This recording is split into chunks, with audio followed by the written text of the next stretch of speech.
Welcome back to Meeting Springfield. We are here at Simply Fair with the wonderful Laura Camp. Oh, well, thank you. So today I'm just going to ask you some questions about kind of the history of Simply Fair and kind of how it came to be. Sure. So my first question is, when was Simply Fair originally established? We established the little store late September 2013. Nice. So there are a lot of different really cool things in this store, and I just wondered how many different places would you say you get your products from?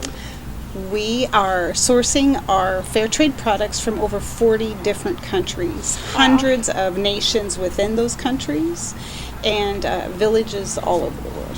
That's amazing. Mm-hmm. So some of your employees, do you think that your employees represent your business to the best possible ability that they can?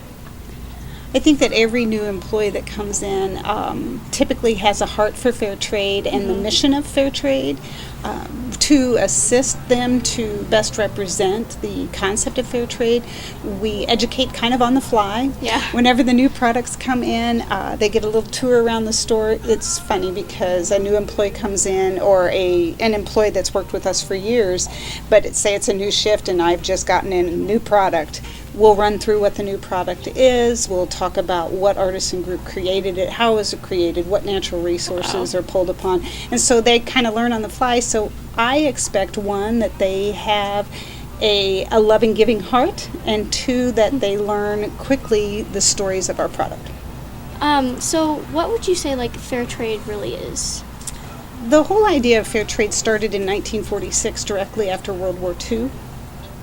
Two big churches, the Catholic Church and the Mennonite Church, pulled their sources together and their experiences worldwide, watching people in countries that had been decimated by that huge war, doing anything and everything and selling their products and their wares just to get food. And so there was nothing fair about the system at all. And in fact, it was so directly tied to the decimation of the war that the cuckoo clock was one of the very first fair trade items from the Black Forests of Germany. Wow. So fair trade is the whole idea of that a person is paid fairly for the work that they do.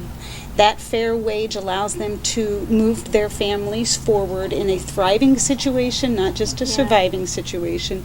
That the environment is always in consideration, that the products that are being created are sustainable within the environment, that we're not tearing things up or hurting the environment. And that children and slave labor is absolutely a no-go. What would you say one thing that you absolutely love about Simply Fair? One of my favorite things to see happen is somebody to catch the concept and then start to incorporate it.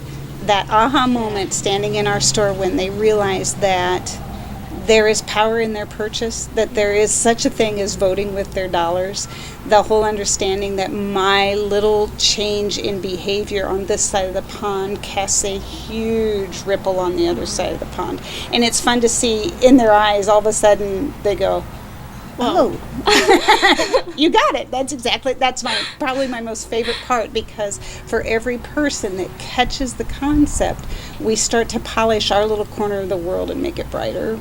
And that's important. What do you think one thing that makes Simply Fair famous? What is Simply Fair famous for? Well, if we're famous within our little area, we might be notorious, but if we're famous within our little area, I think it's that chocolate and coffee that greets people at that door. It's the opportunity to come on in and feel like you're a little bit at home. Yep. I love that. That's my favorite thing. What is one thing that you hear people say most about Simply Fair after they leave? Go and say, or what have you heard? Well, the only resource I have for hearing what they say after they left is the person that they send in. Yeah. And we get that a lot. We get My best girlfriend said, I have just got to come in and see this place. I got in trouble the other day because I haven't been here yet. Different things like that. And so to me, that's my best measure, is the people out there saying we're a place to come and see. Yeah. Yeah. What do you think? Do you think that Simply Fair is a very like family-oriented place? It was built by a little family. Yeah. It's funny, you know, our kids in 2013 were 11, 13, and 15, and they helped us create this little store. The other thing is the artisans all have families. We try really hard to make it a touch-friendly. Mm-hmm. So if you kind of look around and you look at things that are at the 3-year-old eyeball level, it's Yeah. not the end of the world if they touch it. There's a whole area that if they just need to get down and get into something, I can take them right back there and I just say, this whole area you can play in. And so, Just go touch. yeah, we try really hard to be family focused because we're all about families on both sides of the pond. Yeah. Yep. Yeah. Thank you for watching Meeting Springfield, and please tune in next time. Bye.